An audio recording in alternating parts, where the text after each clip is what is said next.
So this is Intel's NUC. It's using the latest Dragon Canyon compute element, which houses the 12th gen processor, and it's about 8 liters. 8 liters is very small for a PC with this type of performance. It definitely comes at a premium compared to building your own mini-itx build, but if you value space and you want the smallest build as possible with good performance, this is it.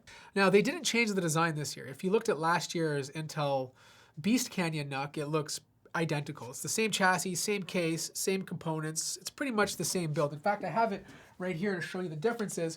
They did change some things about the compute element. So last year's 11th gen version only had one Ethernet port. This year's version gets about 2, depending if you buy the i9. If you go for the i7 compute element, you're only getting one 2.5 gigabit port. This comes with a second 10 gigabit port.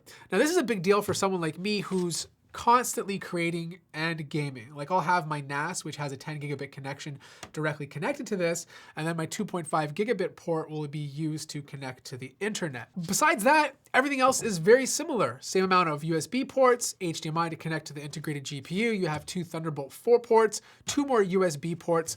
I took the GPU out of this, the RTX 3080, and I placed it inside of here. You can use a full-size RTX 3080 up to 12 inches. So this one's using the Founders Edition with 10 gigabytes of VRAM. The other change is on the front, and again, it's just a port change. Instead of going with 2 USB-A ports like they did on the previous model, you now have one USB Type-C and one USB-A. It also comes standard with an SD card slot, and of course you have a headphone jack directly in the front. Now, there is some RGB on the bottom, and the front does light up with a skull, which some people might find a little tacky, but you can take this plate off right here and then put something else on here if you want a different design. Now, the one thing that I truly like is the fact that it uses capacitive screws. So like when you loosen this up, these screws don't fall out. So losing them is quite difficult, but not all the screws are capacitive. Like some of the screws to hold the GPU, you still have to keep an eye out for. But once you take off the back port, all you have to do is just slip the top portion off, and you can slide the sides off just like that. And once you're in, you have pretty much access to everything. You can even pull up the fans by pulling this direction towards you, and then you have access to all your stuff. Now, you do have your 650 watt small form factor power supply. You have your PSU cables. You have your slot for your GPU, the PCIe slot. This little plastic piece here is literally just a plastic piece. And what it does is it takes the air from the outside and it pushes it towards the compute element. The compute element then pushes the air towards the CPU, and all the hot air goes out towards the top here, and then the fans push it away. The beauty about this compute element is everything you need to upgrade is inside of here. So there's 2 slots of M2 NVMe storage that you can use and upgrade.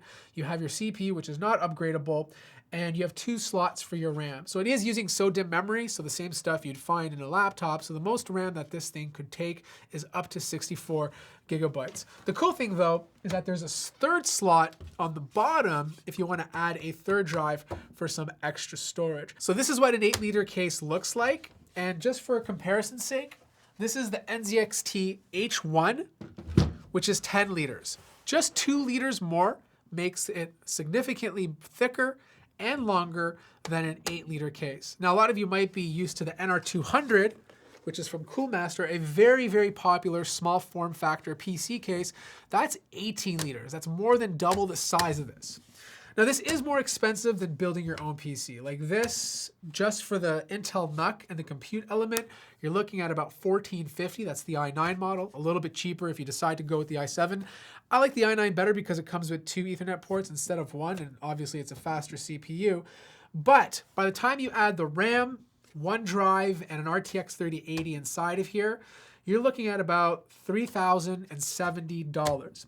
If you're building your own mini-itx case, I priced it out to be about $2,800. So you're looking at about, what, $200 premium to buy this instead of a mini-itx case. Now, the benefit of building your own PC is you're actually getting a CPU that's meant for a desktop. Like this compute element is using an i9 12900, not an i9 12900K.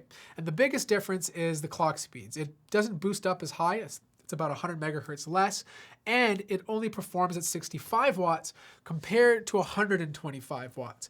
Now, this is very comparable to a laptop CPU. Even though the i9-12900H or HK technically has less cores, the performance is still very similar to this, okay? So keep that in mind. But the difference, though, comes to the GPU. You're not getting a laptop GPU. This is pushing 300 watts. You're getting desktop-grade performance. Now, if you're a creator and you're buying this for, let's say, video creation or Adobe After Effects or anything in the Adobe suite, then yes, you're gonna get very similar speeds to a laptop. Like this, for example, comes very close to the MSI GE76, even though technically that has an RTX 3080 Ti, the laptop version of it. But if you're doing something like Adobe Photoshop, I did find some of my laptops to perform better than this. But once you start doing pure gaming, and I imagine that's what most people want to buy this for, that's where you see the true difference. Like this just crushes any laptop that I've tested this year in terms of gaming performance. You're getting the power of a full-size RTX 3080 compared to a laptop RTX 3080 Ti. Now, heat management is interesting because this is obviously not as well cooled as a proper all-in-one cooler or a big beefy Noctua fan, but it actually does a really good job. You know, I did see CPU temps hit 90 to 100 degrees, but it only does this when the CPU is bursting under full load. After about 5 seconds, it will drop down below 80 degrees Celsius and get closer to 70 over a long duration. The entire time, the CPU consistently pushes out 65 watts, and fan noise is definitely much better than a laptop. Like when this thing is truly under load, you definitely hear the fans. They do kick on, but they're not nearly as loud as a laptop, you know? And on top of that, because this is a desktop, you're usually not using it right in front of you like a laptop. It's pushed back on your desk or underneath your desk, so the fans are technically even lower because of that. So here's my thoughts. If you're a gamer, you're gonna love this because you're gonna get very similar performance to a full-size desktop since you are using a desktop GPU. And the single core clock speeds on this processor are exactly the same as the 12900K. The only difference is the multi-core performance, and that really doesn't affect games. If you're a creator first or someone who's using the CPU for development and you need maximum performance, then yes, technically you're better off building your own PC, getting a proper 12900K and get those faster multi-core speeds so you can compile your code a lot quicker. But for someone like me who edits YouTube videos, I don't need to have the fastest computer, and this is way more than fast enough for what I do.